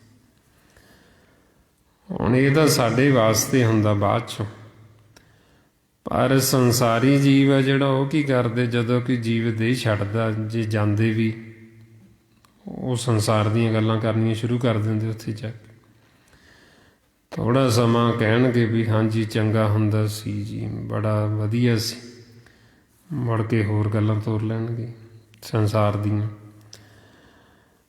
ਤੇ ਜਿਹੜੇ ਗੁਰਮੁਖ ਨੇ ਜਿਨ੍ਹਾਂ ਨੂੰ ਇਹ ਖੇਲ ਦਾ ਭੇਤ, ਉਹ ਫਿਰ ਜੇ ਜਾਂਦੇ ਤੇ ਉਹ ਸਮਝਾਉਂਦੇ ਵੀ ਤੁਸੀਂ ਸਿਮਰਨ ਕਰੋ। ਜਦੋਂ ਅਸੀਂ ਸਿਮਰਨ ਕਰਾਂਗੇ ਤੇ ਸਾਡੇ ਮਨ ਨੂੰ ਆਸਰਾ ਮਿਲੇਗਾ। ਜਦੋਂ ਅਸੀਂ ਗੁਰਬਾਣੀ ਗੁਰੂ ਦੀ ਵਿਚਾਰ ਕਰਾਂਗੇ ਤੇ ਸਾਨੂੰ ਗੁਰਬਾਣੀ ਗੁਰੂ ਦਾ ਸਾਡੇ ਮਨ ਨੂੰ ਆਸਰਾ ਮਿਲਦਾ। ਉਹਦੇ ਨਾਲ ਸਾਡਾ ਜਿਹੜਾ ਮਨ ਹੈ ਉਹ ਠਹਿਰ ਜਾਂਦਾ, ਰੁਕ ਜਾਂਦਾ। ਸੋ ਇਸ ਵਾਸਤੇ ਫਿਰ ਕੁਝ ਸਮਾਂ ਤਾਂ ਜੀਵ ਉਦੋਂ ਕਹਿੰਦੇ ਵੀ ਅਸੀਂ ਰਹਿ ਨਹੀਂ ਸਕਦੇ ਉਹਦੇ ਬਿਨਾਂ, ਪਰ ਜਦੋਂ ਥੋੜ੍ਹਾ ਸਮਾਂ ਬੀਤ ਜਾਂਦਾ, 6 ਮਹੀਨੇ ਬੀਤ ਜਾਂਦੇ, ਉਹ ਕੰਮ ਚੱਲਣ ਲੱਗ ਜਾਂਦਾ। ਫਿਰ ਜੇ ਕਿਤੇ ਉਹ ਰਾਤ ਨੂੰ ਸੁਪਨੇ 'ਚ ਵੀ ਦਿਸ ਪਵੇ ਫਿਰ ਉਹ ਤੋਂ ਹੀ ਡਰੀ ਜਾਂਦੀ। ਫਿਰ ਸਿਆਣਿਆਂ ਕੋਲ ਚਲੇ ਜਾਂਦੇ ਵੀ ਸਾਡਾ ਸੀਗਾ ਜੀ, ਹੁਣ ਸਾਨੂੰ ਰਾਤ ਨੂੰ ਸੁਪਨੇ 'ਚ ਦਿਸਦਾ ਹੈ, ਤੇ ਅਸੀਂ ਸੁਣਿਆ ਵੀ ਸੁਪਨੇ 'ਚ ਦਿਖਦਾ ਜਿਹੜਾ ਮਰਿਆ ਉਹ ਚੰਗਾ ਨਹੀਂ ਹੁੰਦਾ, ਸਾਨੂੰ ਕਿਉਂ ਦਿਸਦਾ? ਜੇ ਹੁਣ ਸਾਨੂੰ ਭੇਤ ਹੋਵੇ, ਸੋਝੀ ਹੋਵੇ ਵੀ ਉਹ ਤਾਂ ਅਸੀਂ ਰਾਤ ਨੂੰ ਆਪਦੇ ਘਰ ਜਾਂਦੇ, ਸਾਡਾ ਸਾਰਿਆਂ ਦਾ ਸਾਂਝਾ ਘਰ ਹੈ ਸੁੰਨ ਮੰਡਲ, ਜੇ ਉਹ ਸਾਨੂੰ ਮਿਲਦਾ ਵੀ ਹੈ ਤੇ ਅਸੀਂ ਉਹਨੂੰ ਪੁੱਛ ਸਕਦੇ ਵੀ ਅਸੀਂ ਤਾਂ ਤੁਹਾਨੂੰ ਬਹੁਤ ਚੇਤੇ ਕੀਤਾ, ਅਸੀਂ ਬਹੁਤ ਤੁਹਾਡੇ ਜਾਣ ਤੋਂ ਮਗਰੋਂ ਰੋਏ, ਤੁਸੀਂ ਹੁਣ ਕਿੱਥੇ ਰਹਿੰਦੇ ਹੋ, ਕਿੱਥੇ ਚਲੇ ਗਏ? ਹੋ ਸਕਦਾ ਉਹ ਆਪਾਂ ਨੂੰ ਦੱਸ ਦੇਵੇ ਵੀ ਹੁਣ ਮੈਂ ਆਹ ਘਰ ਦੇ ਵਿੱਚ ਚੱਲਾਂਗੇ ਆ ਕੇ, ਪਰ ਉਹ ਅਸੀਂ ਸੁੱਤੇ ਹੋਣ ਕਰਕੇ, ਨਾ ਭੇਤ ਹੋਣ ਕਰਕੇ ਉਹ ਜੀਵ ਪੁੱਛਣਾ ਤਾਂ ਕੀ ਹੈ ਉਸ ਤੋਂ, ਉਹ ਉਲਟ ਡਰੀ ਜਾਂਦੇ ਵੀ ਸਾਨੂੰ ਮਿਲ ਕਾਹਤੋਂ ਗਿਆ, ਸਾਨੂੰ ਦਿਸ ਕਾਹਤੋਂ ਪਿਆ। ਸੋ ਇਸ ਵਾਸਤੇ ਫਿਰ ਆਪਾਂ ਨੂੰ ਸਮਝਾਉਂਦੇ ਸੱਚੇ ਪਾਤਸ਼ਾਹ ਵੀ ਜੇ ਅਸੀਂ ਗੁਰੂ ਦੀ ਮੱਤ ਲੈ ਕੇ ਚੱਲਾਂਗੇ, ਜੇ ਅਸੀਂ ਇਹ ਗਿਆਨ ਸੋਝੀ ਲੈ ਕੇ ਚੱਲਾਂਗੇ, ਫਿਰ ਸਾਨੂੰ ਇਹ ਭੇਦ ਆ ਜਾਂਦਾ ਵੀ ਇਹ ਤਾਂ ਖੇਲ ਹੈ, ਇੱਕ ਆਉਣਾ ਜਾਣਾ ਸੰਸਾਰ ਦੇ ਵਿੱਚ। ਹੁਣ ਜਿਹੜਾ ਜੀਵ ਗਿਆ ਹੈ, ਜੇ ਤਾਂ ਉਹਨੇ ਸਿਮਰਨ ਕੀਤਾ, ਭਗਤੀ ਕੀਤੀ ਹੈ, ਨਾਮ ਦਾ ਉਹਨੂੰ ਭੇਤ ਸੀ, ਤੇ ਉਹ ਜਾ ਕੇ ਮਾਲਕ 'ਚ ਲੀਨ ਹੋ ਗਿਆ, ਉਹਦੇ ਵਿੱਚ ਸਮਾ ਗਿਆ। ਜੇ ਉਹਨੇ ਸਿਮਰਨ ਭਗਤੀ ਕੀਤੀ ਨਹੀਂ, ਸਤ ਸੰਗਤ ਕੀਤੀ ਨਹੀਂ, ਨਾਮ ਤੋਂ ਟੁੱਟਿਆ ਹੋਇਆ ਸੀ, ਤੇ ਉਹਨੂੰ ਅੱਗੇ ਕੱਪੜਾ ਹੋਰ ਚੜ੍ਹਾ ਕੇ ਤੇ ਹੋਰ ਆਕਾਰ ਦੇ ਵਿੱਚ ਭੇਜ ਦਿੱਤਾ, ਉਹ ਗਾਂ ਹੋਰ ਕਿਸੇ ਜੂਨ 'ਚ ਚਲਾ ਗਿਆ। ਜਾਣੀ ਦੀ ਅਸੀਂ ਮਰਦੇ ਨਹੀਂ ਹੈ, ਮਨ ਕੋਈ ਮਰਨ ਵਾਲੀ ਚੀਜ਼ ਨਹੀਂ ਹੈ। ਜ਼ਿਆਦਾ ਅਸੀਂ ਹੁਣ ਮਾਲਕ 'ਚ ਲੀਨ ਹੋ ਸਕਦੇ, ਜਾਂ ਅਸੀਂ ਅੱਗੇ ਕੱਪੜਾ ਬਦਲ ਲਾਂਗੇ, ਗਾਂ ਕਿਸੇ ਹੋਰ ਆਕਾਰ 'ਚ ਚਲੇ ਜਾਵਾਂਗੇ। ਜੋਤ ਉਹੀ ਰਹਿੰਦੀ, ਕਾਇਆ ਪਲਟ ਜਾਂਦੀ। ਜੋ ਤੂੰ ਹਾਂ ਜੁਗਤ ਸਹਿ ਕਾਇਆ ਫਿਰ ਪਲਟੀ, ਵੀ ਮਨ ਉਹੀ ਹੈ, ਆਪਾਂ ਉਹੀ ਰਹਿੰਦੇ, ਤੇ ਕਾਇਆ ਪਲਟ ਜਾਂਦੀ, ਆਕਾਰ ਹੋਰ ਦੇ ਦਿੰਦੀ। ਹੁਣ ਇਸ ਲਈ ਆਪਾਂ ਨੂੰ ਸਮਝਾਉਂਦੇ ਵੀ ਇਹ ਕਾਇਆ ਪਲਟਦੇ ਆਪਾਂ ਜਿਉਂ ਸਤਿਯੁਗ ਤੋਂ ਚੱਲੇ, ਹੁਣ ਤੱਕ ਹੀ ਅਸੀਂ ਕਾਇਆ ਪਲਟਦੇ ਹੀ ਆ ਰਹੇ, ਗਾਂ ਦੀਆਂ ਆਕਾਰਾਂ ਦੇ ਵਿੱਚ ਤੁਰੇ ਆ ਰਹੇ। ਹੁਣ ਆਪਾਂ ਨੂੰ ਇਹ ਮਾਨਸ ਦੇਹੀ ਮਿਲੀ, ਇਹਦੇ ਵਿੱਚ ਹੁਣ ਆਪਾਂ ਨੂੰ ਇਹ ਸੋਝੀ ਦਿੱਤੀ ਜਾਂਦੀ, ਭੇਦ ਦਿੱਤਾ ਜਾਂਦਾ ਵੀ ਹੁਣ ਅਸੀਂ ਭਗਤੀ ਕਰਕੇ, ਹੁਣ ਅਸੀਂ ਹੁਕਮ ਨੂੰ ਬੁੱਝ ਕੇ ਹੁਕਮ ਦੇ ਵਿੱਚ ਆ ਕੇ ਹੁਣ ਅਸੀਂ ਮਾਲਕ ਨਾਲ ਮਿਲਾਪ ਕਰ ਸਕਦੇ, ਤੇ ਸਾਡਾ ਇਹ ਜਨਮ ਮਰਨ ਸਦਾ ਵਾਸਤੇ ਖੰਡਨ ਹੋ ਸਕਦਾ। ਹੁਣ ਅਸੀਂ ਸਦਾ ਲਈ ਜੀਵਨ ਮੁਕਤ ਹੋ ਸਕਦੇ, ਸਦਾ ਲਈ ਹੁਣ ਅਸੀਂ ਅਮਰ ਹੋ ਸਕਦੇ। ਇਹ ਸਾਨੂੰ ਹੋਣੀ ਮੌਕਾ, ਹੋਣੀ ਵਾਰੀ ਹੈ। ਤਾਈਆਂ ਮਹਾਰਾਜ ਸਾਨੂੰ ਸਮਝਾਉਂਦੇ ਵੀ ਪਹਿਲਾਂ ਦਾ ਇਹ ਵਾਰੀ ਨਹੀਂ ਸੀ, ਜਿਹੜੇ ਜਿਹੜੇ ਆਕਾਰਾਂ 'ਚੋਂ ਅਸੀਂ ਹੁੰਦੇ ਆ ਰਹੇ ਹਾਂ।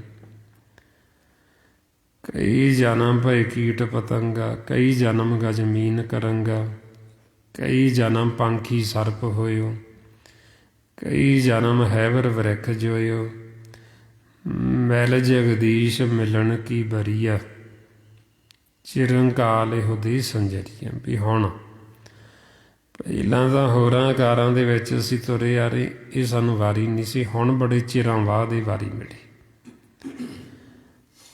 ਹੁਣ ਇਹ ਵਾਰੀ ਸਾਨੂੰ ਮਿਲ ਗਈ ਤੇ ਹੁਣ ਮਹਾਰਾਜ ਕਹਿੰਦੇ ਕਿਉਂ ਨਹੀਂ ਸਿਮਰਨ ਕਰਦੀ। ਫਿਰਤ ਫਿਰਤ ਬਹੁਤੇ ਜੁਗ ਹਾਰਿਓ, ਮਾਨਸ ਦੇ ਲਈ ਨਾਨਕ ਕਹਿਤ ਮਿਲਣ ਕੀ ਬਰੀਆ, ਸਿਮਰਤ ਕਹਾ ਨਹੀਂ। ਬਈ ਪਹਿਲਾਂ ਤਾਂ ਅਸੀਂ ਇੰਨੇ ਯੁੱਗ ਇੰਨੀਆਂ ਆਕਾਰਾਂ ਦੇ ਵਿੱਚ ਹੋਰ ਫਿਰਦੇ ਰਹੇ, ਹੁਣ ਸਾਨੂੰ ਇਹ ਬੜੇ ਚਿਰਾਂ ਬਾਅਦ ਮਾਨਸ ਦੇਹੀ ਮਿਲੀ। ਤੇ ਹੁਣ ਮਹਾਰਾਜ ਕਹਿੰਦੇ ਵੀ ਕਿਉਂ ਨਹੀਂ ਗੁਣ ਗਾਉਂਦੇ ਪਰਮਾਤਮਾ ਦੀ। ਹੁਣ ਕਿਉਂ ਨਹੀਂ ਆਪਦੇ ਘਰ ਦਾ ਭੇਤ ਲੈਂਦੇ, ਹੁਣ ਕਿਉਂ ਨਹੀਂ ਤੁਸੀਂ ਮਾਲਕ ਨਾਲ ਮਿਲਾਪ ਕਰਦੇ। ਜੇ ਅਸੀਂ ਹੁਣ ਮਿਲਾਪ ਨਾ ਕੀਤਾ, ਨਾ ਅਸੀਂ ਆਪਦੇ ਘਰ ਦਾ ਭੇਤ ਲਿਆ, ਫਿਰ ਮਹਾਰਾਜ ਜੀਵਾਂ ਦੀ ਹਾਲਤ ਦੇਖ ਕੇ ਸੰਸਾਰ 'ਚ ਮਨਮੁਖ ਜੀਵ ਕੀ ਕਰਦਾ ਹੈ। ਇਹ ਜਿਹੜਾ ਸਰੀਰ ਹੈ ਦੇਹੀ, ਇਹ ਦੇਹੀ ਨੂੰ ਸਜਾ ਕੇ ਇਹਦੇ ਉੱਤੇ ਸੋਹਣੇ ਕੱਪੜੇ ਪਾ ਕੇ ਸੰਸਾਰ ਦੇ ਵਿੱਚ ਫੁੱਲਿਆ ਨਹੀਂ ਸਮਾਉਂਦਾ, ਹਉਮੈ ਹੰਕਾਰ 'ਚ ਚੌੜਾ ਹੋ ਕੇ ਤੁਰਦਾ। ਜਦੋਂ ਇਹ ਹਾਲਤ ਸਾਡੀ ਸਤਿਗੁਰੂ ਦੇਖਦੇ, ਮਹਾਰਾਜ ਕਹਿੰਦੇ ਵੀ ਹੁਣ ਤਾਂ ਬੜਾ ਚਤਰ ਬਣਿਆ ਫਿਰਤ, ਕੱਪੜੇ ਪਹਿਨ ਕੇ ਨਾ ਉੱਤੇ ਬੜੀ ਚਤਰਾਈ ਕਰਦਾ, ਬੜਾ ਆਪਦੇ ਆਪ ਨੂੰ ਸੋਹਣਾ ਮਹਿਸੂਸ ਕਰਦਾ। ਮਹਾਰਾਜ ਕਹਿੰਦੇ ਵੀ ਜੇ ਹੁਣ ਇਹ ਗੁਰੂ ਦੀ ਸ਼ਰਨ 'ਚ ਨਾ ਆਇਆ, ਇਹਨੇ ਨਾ ਸੰਗਤ ਕੀਤੀ, ਆਪਦੇ ਘਰ ਦਾ ਨਾ ਭੇਤ ਲਿਆ, ਅੱਗੇ ਜਾ ਕੇ ਬਹੁਤ ਦੁੱਖ ਭੋਗੇਗਾ ਜੂਨਾਂ 'ਚ, ਬੜਾ ਦੁਖੀ ਹੋਏਗਾ। ਸਤਿਗੁਰੂ ਕੀ ਕਹਿੰਦੇ, ਕਹਿੰਦੇ ਕਾਪੜ ਪੈਰ ਕਰੀ ਚਤਰਾਈ, ਮਾਇਆ ਮੋਹ ਅਤ ਭਰਮ ਭੁਲਾਈ, ਬਿਨ ਗੁਰ ਸੇਵੇ ਬਹੁਤ ਦੁੱਖ ਪਾਈ। ਬਈ ਹੁਣ ਤਾਂ ਬੜਾ ਚਤਰ ਬਣਿਆ ਫਿਰਦਾ, ਕੱਪੜੇ ਪਾ ਕੇ ਸੋਹਣੇ ਫੁੱਲਿਆ ਨਹੀਂ ਸਮਾਉਂਦਾ, ਹਉਮੈ ਹੰਕਾਰ ਚਾਕੜ 'ਚ ਚੱਲਦਾ। ਜੇ ਇਹਨੇ ਸੰਗਤ ਨਾ ਕੀਤੀ, ਸਿਮਰਨ ਨਾ ਕੀਤਾ, ਬਹੁਤ ਦੁਖੀ ਹੋਏਗਾ। ਕਿ ਦੁਖੀ ਹੈ ਹੁਣ ਵੀ ਹੈ, ਇਹ ਨਹੀਂ ਬਈ ਜੇ ਅਸੀਂ ਆਖੀਏ ਵੀ ਹੁਣ ਦੁਖੀ ਨਹੀਂ, ਵੀ ਇਹ ਤਾਂ ਬਾਹਰੋਂ ਬੜਾ ਸੋਹਣਾ ਲੱਗਦਾ ਜੀ, ਬੜੇ ਸੋਹਣੇ ਕੱਪੜੇ ਪਾਏ ਨੇ, ਹੈ ਹੁਣ ਵੀ ਦੁਖੀ ਹੋਈ ਹੈ, ਪਰ ਅੱਗੇ ਜਾ ਕੇ ਹੋਰ ਦੁੱਖ ਭੋਗੇਗਾ, ਹੋਰ ਜ਼ਿਆਦਾ ਦੁਖੀ ਹੋਏਗਾ। ਸੋ ਤਾਂ ਫਿਰ ਮਹਾਰਾਜ ਸਾਨੂੰ ਸਮਝਾਉਂਦੇ ਬਈ ਹੁਣ ਹੀ ਸਾਨੂੰ ਮੌਕਾ, ਹੁਣ ਹੀ ਵਾਰੀ ਹੈ, ਤੇ ਬੜੇ ਚਿਰਾਂ ਬਾਅਦ ਸਾਨੂੰ ਇਹ ਵਾਰੀ ਮਿਲੀ ਹੈ। ਬਈ ਸਿਰਫ ਇੱਕ ਮਾਨਸ ਦੇਹੀ ਹੀ ਹੈ ਜਿਹਦੇ ਵਿੱਚ ਅਸੀਂ ਹੁਣ ਭਗਤੀ ਕਰ ਸਕਦੇ, ਹੋਰ ਕਿਸੇ ਆਕਾਰ, ਹੋਰ ਕਿਸੇ ਦੇਹੀ ਦੇ ਵਿੱਚ ਭਗਤੀ ਨਹੀਂ ਹੁੰਦੀ। ਮਾਰੇ ਫਰਮਾਉਂਦੇ ਸਭ ਮੋਹ ਮਾਇਆ ਸਰੀਰ ਹਰ ਕੀ ਹੈ, ਵਿੱਚ ਦੇਹੀ ਮਾਨਕ ਭਗਤ ਕਰਾਈ, ਇੱਕ ਨਾ ਸਤਿਗੁਰ ਮੇਲ ਸੁਖ ਦੇਵੇ, ਇੱਕ ਮਨਮੁਖ ਧੰਦ ਪਟਾਈ। ਬਈ ਇਹ ਜਿਹੜੀ ਮਾਨਸ ਦੇਹੀ, ਇਹਦੇ ਵਿੱਚ ਹੀ ਅਸੀਂ ਭਗਤੀ ਕਰ ਸਕਦੇ।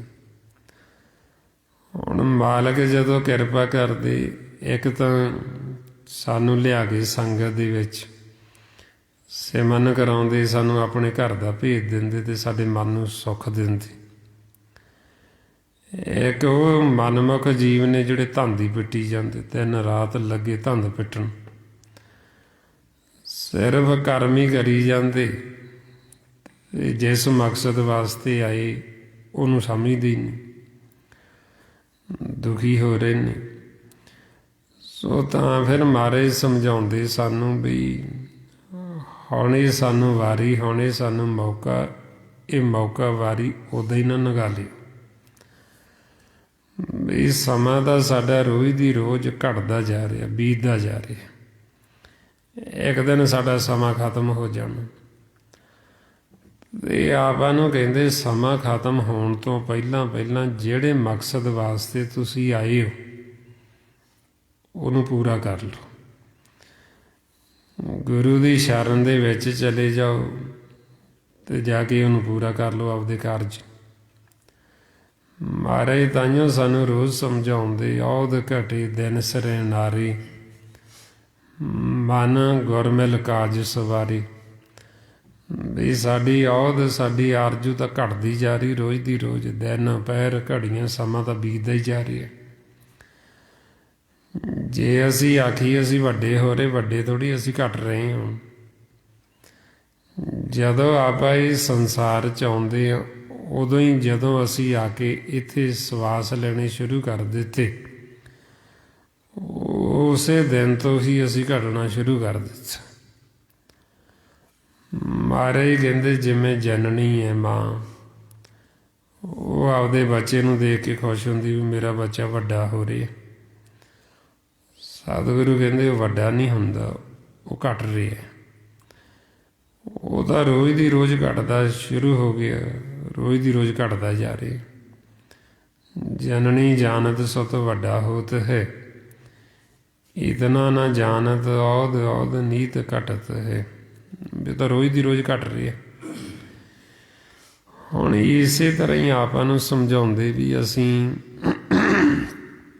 ਰੋਜ਼ ਦੀ ਰੋਜ਼ ਘਟਦੇ ਜਾ ਰਹੇ, ਸਮਾਂ ਸਾਡਾ ਰੋਜ਼ ਦੀ ਰੋਜ਼ ਬੀਤਦਾ ਜਾ ਰਿਹਾ। ਇੱਕ ਦਿਨ ਸਾਡਾ ਸਮਾਂ ਖਤਮ ਹੋ ਜਾਣਾ ਤੇ ਜਿਹੜਾ ਕਾਲ ਹੈ ਉਹ ਘੇਰਾਬੰਦੀ ਤੰਗ ਕੀਤੀ ਜਾਂਦਾ, ਉਹਨੂੰ ਪਤਾ ਵੀ ਇਹਨਾਂ ਦਾ ਸਮਾਂ ਖਤਮ ਹੋਣਾ। ਹੁਣ ਆਪਾਂ ਨੂੰ ਕਹਿੰਦੇ ਵੀ ਕੋਈ ਐਸੀ ਵਿਧੀ, ਐਸੀ ਜੁਗਤੀ ਤਰੀਕਾ ਅਪਣਾਓ ਵੀ ਇਹ ਕਾਲ ਦੇ ਦਾਇਰੇ ਵਿੱਚੋਂ ਇਹ ਤ੍ਰੈ ਗੁਣਾਂ ਤੋਂ ਉੱਪਰ ਉੱਠ ਜਾਓ, ਜਿੱਥੇ ਸਾਡੇ ਉੱਤੇ ਕਾਲ ਦਾ ਅਸਰ ਨਾ ਹੋਵੇ। ਮਹਾਰਾਜ ਇਸ ਲਈ ਫਰਮਾਉਂਦੇ, ਦਿਨ ਤੇ ਪਹਿਰ, ਪਹਿਰ ਤੇ ਘੜੀਆਂ, ਆਪ ਘਟੇ ਤਨ ਸੀਜੇ, ਕਾਲ ਹੇਰੀ ਫਿਰੇ ਬੰਦਕ, ਜਿਉ ਕਹੋ ਕਬਣ ਬਿਦ ਕੀਜੇ। ਬਈ ਦਿਨ ਪਹਿਰ ਘੜੀਆਂ ਸਮਾਂ ਸਾਡਾ ਬੀਤਦਾ ਜਾ ਰਿਹਾ ਤੇ ਕਾਲ ਘੇਰਾਬੰਦੀ ਤੰਗ ਕੀਤੀ ਆਉਂਦੀ। ਹੁਣ ਮਹਾਰਾਜ ਕਹਿੰਦੇ ਕਿਹੜੀ ਵਿਦਿਅਕ ਅਪਣਾਓ, ਕਿਹੜੀ ਜੁਗਤੀ ਅਪਣਾਓ ਵੀ ਇਹਦੇ ਦਾਇਰੇ 'ਚੋਂ ਬਾਹਰ ਨਿਕਲੋ, ਵੀ ਇਹਨਾਂ ਤਿੰਨਾਂ ਗੁਣਾਂ ਤੋਂ, ਮਾਇਆ ਤੋਂ ਉੱਪਰ ਉੱਠ ਜਾਓ, ਆਪਣੇ ਘਰ ਚਲੀ ਜਾਓ। ਹੁਣ ਇਹ ਮਾਇਆ ਤੋਂ ਉੱਪਰ ਉੱਠਣ ਵਾਸਤੇ ਸਾਨੂੰ ਇਹ ਸ਼ਬਦ ਦਾ ਆਸਰਾ ਲੈਣਾ ਪੈਂਦਾ। ਜਿਵੇਂ ਇਹ ਧਰਤੀ ਹੈ, ਧਰਤੀ ਦੀ ਖਿੱਚ ਹੈ, ਆਪਾਂ ਕੋਈ ਚੀਜ਼ ਤਾਂ ਉਹਨੂੰ ਸੁੱਟੀਏ, ਇਹ ਆਪਦੇ ਵੱਲ ਨੂੰ ਥੱਲੇ ਨੂੰ ਖਿੱਚ ਲੈਂਦੀ, ਇਹਦੀ ਖਿੱਚ। ਹੁਣ ਆਪਾਂ ਨੂੰ ਕਹਿੰਦੇ ਵੀ ਇਸੇ ਤਰ੍ਹਾਂ ਇਹ ਤ੍ਰੈ ਗੁਣ, ਜਿਹੜੀ ਮਾਇਆ, ਇਹ ਖਿੱਚ ਵਿਚਾਰ, ਇਹ ਸਾਡੇ ਮਨ ਨੂੰ ਥੱਲੇ ਨੂੰ ਖਿੱਚ ਲੈਂਦੇ। ਹੁਣ ਇਹ ਖਿੱਚ ਤੋਂ ਉੱਪਰ ਉੱਠਣ ਵਾਸਤੇ ਸਾਨੂੰ ਗੁਰੂ ਦੇ ਸ਼ਬਦ ਦਾ ਆਸਰਾ ਦੇਣਾ ਪੈਂਦਾ, ਮਨ ਸਿਮਰਨ ਕਰਨਾ ਪੈਂਦਾ। ਜਦੋਂ ਅਸੀਂ ਸਿਮਰਨ ਕਰਾਂਗੇ, ਮਨ ਨੂੰ ਇਹ ਸ਼ਬਦ ਦਾ ਆਸਰਾ ਦੇਵਾਂਗੇ, ਇੱਕ ਵਾਰ ਅਸੀਂ ਇਹ ਧਰਤੀ ਦੀ ਖਿੱਚ ਤੋਂ ਉੱਪਰ ਚਲੇ ਗਏ ਤੇ ਫਿਰ ਇਹ ਖਿੱਚ ਖਤਮ ਹੋ ਜਾਏਗੀ, ਅਸੀਂ ਇਹ ਖਿੱਚ ਤੋਂ ਉੱਪਰ ਚਲੇ ਗਏ, ਵਿਚਾਰ ਥੱਲੇ ਰਹਿ ਗਏ, ਅਸੀਂ ਇਹ ਤੋਂ ਉੱਪਰ ਚਲੇ ਗਏ। ਜਿਵੇਂ ਇੱਕ ਬਾਹਰ ਖਾਲੀ ਖਲਾ, ਜਦੋਂ ਧਰਤੀ ਦੀ ਖਿੱਚ ਖਤਮ ਹੋ ਜਾਂਦੀ, ਆਕਾਸ਼ ਦੀ ਖਿੱਚ ਉੱਪਰ ਰਹਿ ਜਾਂਦੀ, ਉਹ ਜਿਹੜਾ ਵਿਚਾਲੇ ਵਾਲਾ ਥਾਂ, ਉਹਨੂੰ ਗੁਰਬਾਣੀ 'ਚ ਧਵਲ ਕਹਿੰਦੇ। ਉਹ ਧਵਲ 'ਤੇ ਜਾ ਕੇ ਖਿੱਚ ਖਤਮ ਹੋ ਜਾਂਦੀ। ਜੇ ਕੋਈ ਚੀਜ਼ ਆਪਾਂ ਛੱਡਦੀ, ਉੱਥੇ ਹੀ ਖੜ ਜਾਂਦੀ, ਨਾ ਥੱਲੇ ਜਾਂਦੀ ਨਾ ਉੱਪਰ ਜਾਂਦੀ, ਉਹਨੂੰ ਧਵਲ ਕਹਿੰਦੇ। ਹੁਣ ਇਸੇ ਤਰ੍ਹਾਂ ਹੀ ਜਦੋਂ ਇਹ ਆਪਾਂ ਸਿਮਰਨ ਕਰਦੇ ਹਾਂ, ਸਿਮਰਨ ਕਰਕੇ ਜਦੋਂ ਅਸੀਂ ਇਹ ਤ੍ਰੈ ਗੁਣਾਂ ਤੋਂ ਉੱਪਰ ਉੱਠ ਗਏ, ਜਿੱਥੇ ਕੋਈ ਵਿਚਾਰ ਨਹੀਂ, ਸਾਡਾ ਮਨ ਜਾ ਕੇ ਨਿਊਟਰਲ ਹੋ ਗਿਆ, ਉਹਨੂੰ ਧਵਲ ਦਾ ਨਾਂ ਦਿੱਤਾ। ਉੱਪਰ ਦੀ ਆਕਾਸ਼ ਦੀ ਖਿੱਚ ਉੱਤੇ ਰਹਿ ਗਈ, ਧਰਤੀ ਦੇ ਥੱਲੇ ਰਹਿ ਗਈ, ਅਸੀਂ ਉਸ ਸਥਾਨ 'ਤੇ ਬੈਠ ਗਏ, ਧਵਲ 'ਤੇ ਆਸਣ ਲੱਗ ਗਏ। ਉੱਥੇ ਕੋਈ ਵਿਚਾਰ ਨਹੀਂ ਆਉਂਦਾ, ਉੱਥੇ ਮਨ ਚੱਲਦਾ ਨਹੀਂ। ਫਿਰ ਉੱਥੋਂ ਜਦੋਂ ਅਸੀਂ ਹੁਣ ਧਵਲ ਤੋਂ ਉੱਪਰ ਜਾਣਾ, ਫਿਰ ਉੱਥੋਂ ਉਹ ਸ਼ਬਦ ਦਾ ਆਸਰਾ ਲੈ ਕੇ ਜਾਣਾ, ਨਾਮ ਦਾ, ਨਾਦ ਦਾ। ਹੁਣ ਇਹ ਧਵਲ ਤੱਕ ਪਹੁੰਚਣ ਵਾਸਤੇ ਸਾਨੂੰ ਇਹ ਸਿਮਰਨ ਕਰਨਾ ਪੈਣਾ ਵੀ ਤਾਂ ਕਿ ਸਾਡਾ ਮਨ ਇਹ ਵਿਚਾਰਾਂ ਤੋਂ ਫੁਰਨਿਆਂ ਤੋਂ ਰਹਿਤ ਹੋ ਜੀ। ਉਹਦੇ ਵਾਸਤੇ ਫਿਰ ਆਪਾਂ ਨੂੰ ਕਹਿੰਦੇ ਵੀ ਇਹ ਗੁਰੂ ਦੇ ਸ਼ਬਦ ਆ, ਇਹਨੂੰ ਥੰਮ ਲਾਓ, ਇਹਨੂੰ ਆਸਰਾ ਦਿਓ। ਜਿਉਂ ਮੰਦਰ ਕੋ ਥਾਮੇ ਥੰਮਣ ਤੇ ਗੁਰ ਕਾ ਸ਼ਬਦ ਮਨੇ ਅਸ ਥੰਮਣ। ਹੁਣ ਜਦੋਂ ਅਸੀਂ ਮਨ ਨੂੰ ਇਹ ਆਸਰਾ ਦੇਵਾਂਗੇ, ਸਿਮਰਨ ਕਰਾਂਗੇ, ਸਾਡਾ ਮਨ ਇਹ ਵਿਚਾਰਾਂ ਤੋਂ ਫੁਰਨਿਆਂ ਤੋਂ ਉੱਪਰ ਉੱਠਣਾ ਸ਼ੁਰੂ ਹੋ ਜਾਏਗਾ। ਆਓ ਹੁਣ ਕਿਵੇਂ ਅਸੀਂ ਮਨ ਨੂੰ ਇਹਨਾਂ ਵਿਚਾਰਾਂ ਤੋਂ, ਇਹ ਕਾਲ ਦੇ ਦਾਇਰੇ ਤੋਂ ਉੱਪਰ ਲੈ ਕੇ ਜਾਣਾ। ਉਹਦੇ ਵਾਸਤੇ ਫਿਰ ਇਹ ਜੁਗਤੀ ਜੋ ਮਹਾਰਾਜ ਕਹਿੰਦੇ ਨਾ ਵੀ ਕਵਣ ਵਿਧਾ ਵਕੀਜੇ, ਵੀ ਕਿਹੜੀ ਵਿਧੀ ਅਪਣਾਈਏ। ਹੁਣ ਆਪਾਂ ਨੂੰ ਫਿਰ ਦੱਸਦੇ ਵੀ ਇਹ ਵਿਧੀ ਅਪਣਾਓ, ਸਾਸ ਗਿਰਾ ਸਿਮਰਨ ਕਰ। ਜਿਉਂ ਜਿਉਂ ਅਸੀਂ ਇਹ ਸਿਮਰਨ ਕਰਾਂਗੇ, ਮਨ ਸਾਡਾ ਇਹ ਕਾਲ ਦੇ ਦਾਇਰੇ ਤੋਂ ਉੱਪਰ ਉੱਠਣਾ ਸ਼ੁਰੂ ਹੋ ਜਾਏਗਾ। ਆਓ ਹੁਣ ਜੋ ਸਤਿਗੁਰੂ ਇਹ ਆਪਾਂ ਨੂੰ ਅਭਿਆਸ ਦੱਸਦੇ, ਆਓ ਸਾਰੇ ਗੁਰਮੁਖ ਪਿਆਰੇ ਕਰੋ ਜੀ ਸ਼ੁਰੂ। ਵਾਹਿਗੁਰੂ ਵਾਹਿਗੁਰੂ ਵਾਹਿਗੁਰੂ ਵਾਹਿਗੁਰੂ ਵਾਹਿਗੁਰੂ ਵਾਹਿਗੁਰੂ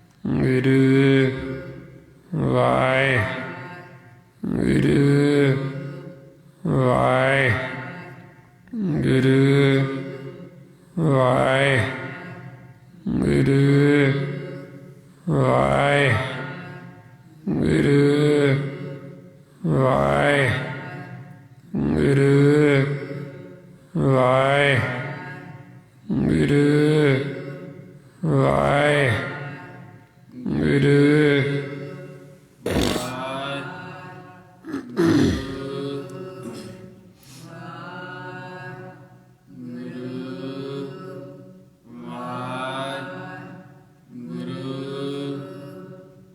ਵਾਹਿਗੁਰੂ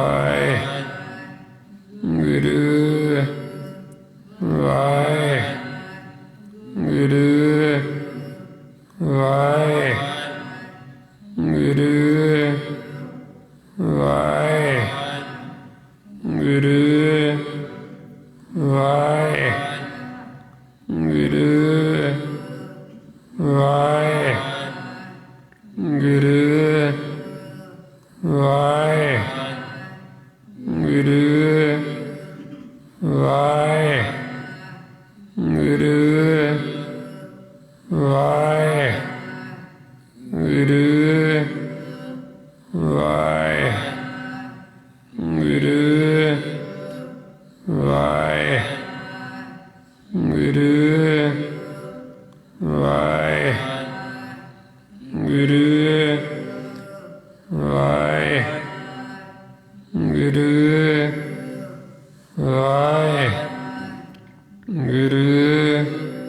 ਵਾਹਿਗੁਰੂ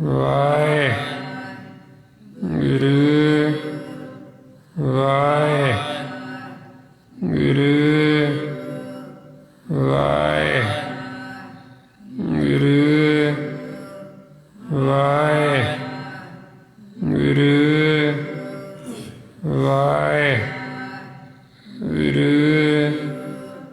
ਵਾਹਿ ਗੁਰੂ ਵਾਹਿ ਗੁਰੂ ਵਾਹਿ ਗੁਰੂ ਵਾਹਿ ਗੁਰੂ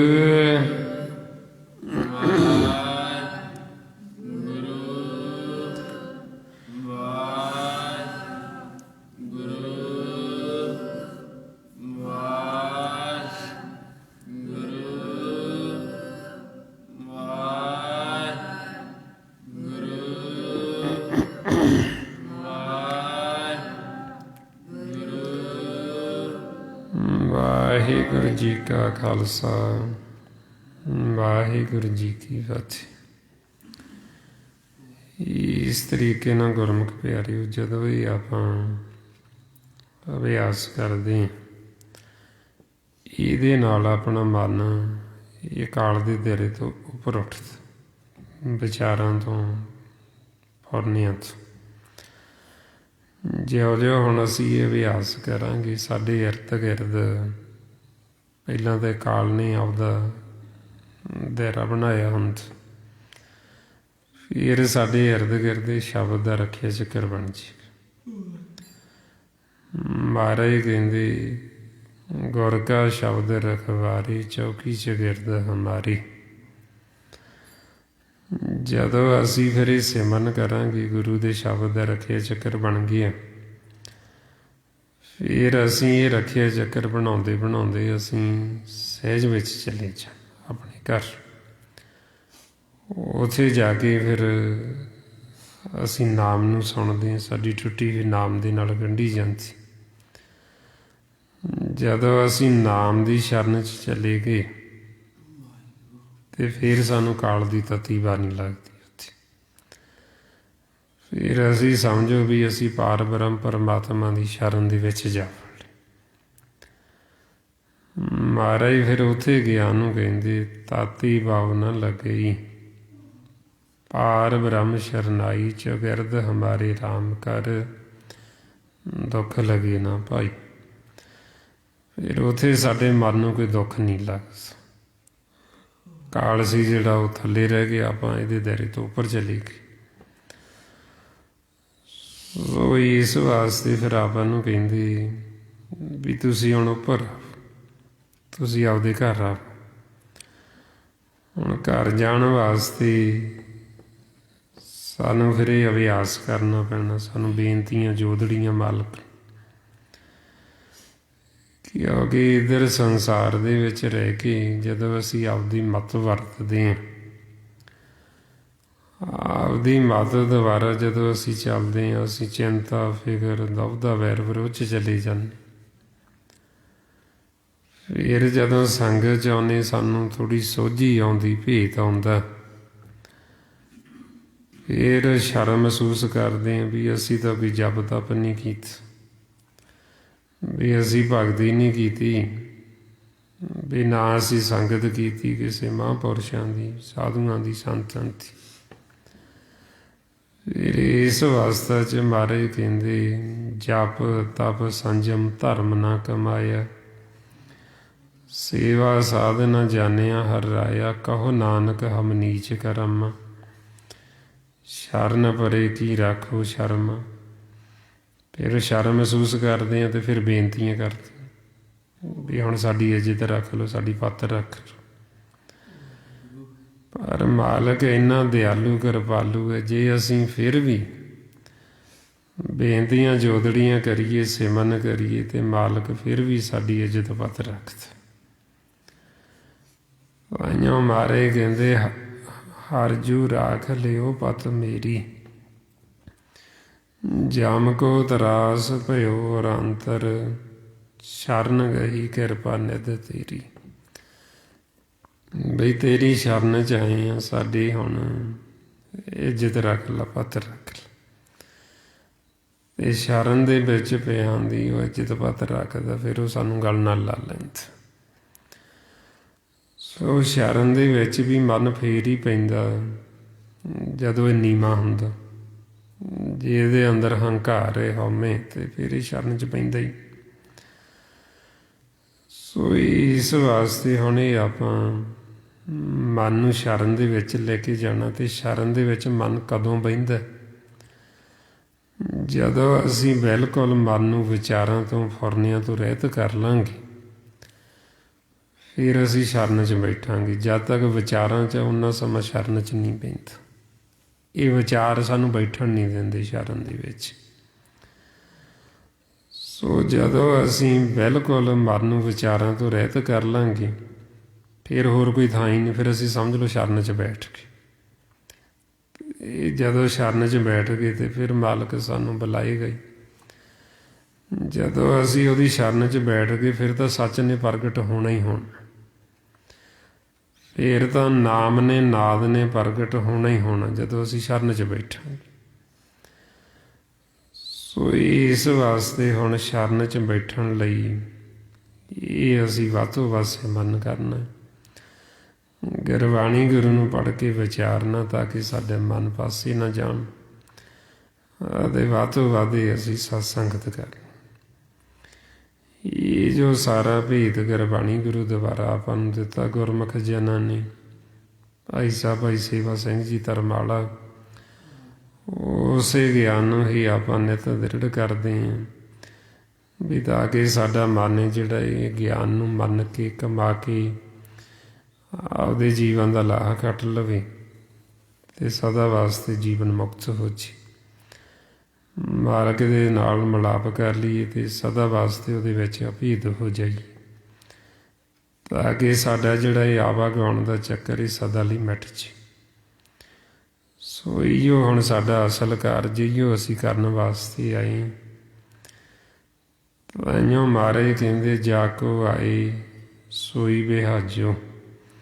ਹਰ ਵੀ ਜਿਹੜਾ ਕੰਮ ਕਰਨ ਵਾਸਤੇ ਆਏ ਹਾਂ ਵੀ ਅਸੀਂ ਉਹ ਕਰੀਏ। ਅਤੇ ਜੇ ਅਸੀਂ ਹੁਣ ਘਰ ਚਲੇ ਜਾਵਾਂਗੇ ਮਹਿਲ ਦੇ ਵਿੱਚ, ਅਤੇ ਦੁਬਾਰਾ ਸਾਨੂੰ ਨਹੀਂ ਭੇਜਣਗੇ। ਨਿਜ ਘਰ ਮਹਿਲ ਪਾਵੋ ਸੁਖ ਸਹਿਜੇ, ਬੌਰ ਨਾ ਹੋਏਗਾ ਫਿਰ।